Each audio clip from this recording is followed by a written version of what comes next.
Teaching is not an easy profession. But we have a great responsibility, I think, to ensure that the youth of today, especially in the field of history, have an understanding of where we've been to help them solve the challenges and dilemmas of the future, and that we as teachers have a role through bringing forward diverse narratives and making sure all kids and all their stories are included in our classes helps do that, helps make Canada a better place. For the courses that I teach, whether it's history of farming, history of food, history of cooking, history of design, those are deep, rich connections. And as a hands-on teacher, as an experiential teacher, the contextual approaches to that just make it that much better. I think it's important for young people to engage with history because they have so many questions and worries and hopes about the present and the future.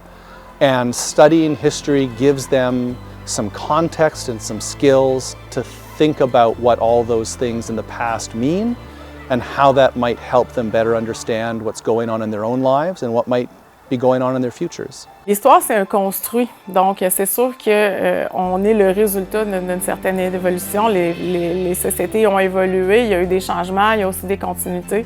Dans un contexte où tout va à vitesse accélérée, c'est important de prendre un pied de recul pour se questionner sur le monde qui nous entoure. Je pense que l'histoire nous permet ça, de réfléchir à qui on est, mais aussi de réfléchir à l'autre, puis de mieux cerner les enjeux liés aux différentes thématiques. Je pense que plus on travaille l'histoire avec nos élèves, plus on leur permet d'être des meilleurs citoyens aussi. My students are able to access information that other students have to seek in textbooks, the internet, whereas my students hear it straight from people who have lived through the history. That allows them the opportunity to see a truth and a real side of history, and I believe that that is why my students are going to be the generation that pushes forward with true reconciliation in our country. I'm very comfortable doing projects with students and not really being totally ahead of them, that we learn together, that we collaborate together, and that they're developing a critical relationship between known history and unknown history, and understanding that it's not always complete.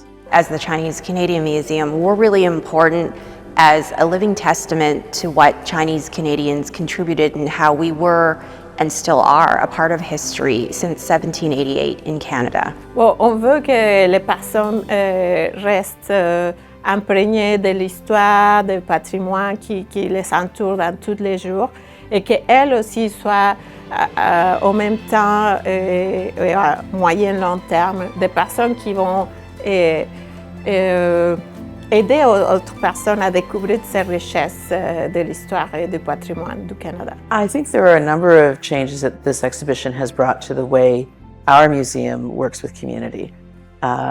In addition to the long-standing relationships that we're developing now that we are taking forward into new projects, we are also thinking differently about how we collect for the museum, how we care for collections, all of the aspects of what museum work is. We also have new approaches to how we work with community and how community can come to us and together create stronger exhibitions that support the interests and needs of the whole community rather than just some of our early European settlement groups. I really believe that our community members have so much in their family archives, and that is important to say to this important part of Canadian history. And I really am thankful to the community members that came in and gave their time and their memories and their artifacts and archives and to share it with the community, because it really became a rich exhibition all because of those participants. Those issues that we deal with now had their origins in the past. How can we not have an interest in how those stories have affected us? I mean, we live in the world that was created by our ancestors, and we still live in that world right now, even as we try to navigate a different future. And I don't really think we can have a proper national discussion of many of the big issues in our society without understanding the origin of those issues. History is everything. Whether you're in medical sciences, whether you're a lawyer, whether you're an economist, public health specialist, sociologist, whatever it is that you do, you generally need to have context, and history is what provides context. So history in that sense, to me, is arguably the most profound of assets. When you're taking a look at the lives of individuals, you highlight moments that they're proud of, and you also underscore moments that maybe bring shame and failure. And so it's an interesting conversation to ask your students, you know, what do you want your legacy to be? How do you want to be remembered? And how are you going to use your life to make a sizable impact in the spaces that you occupy?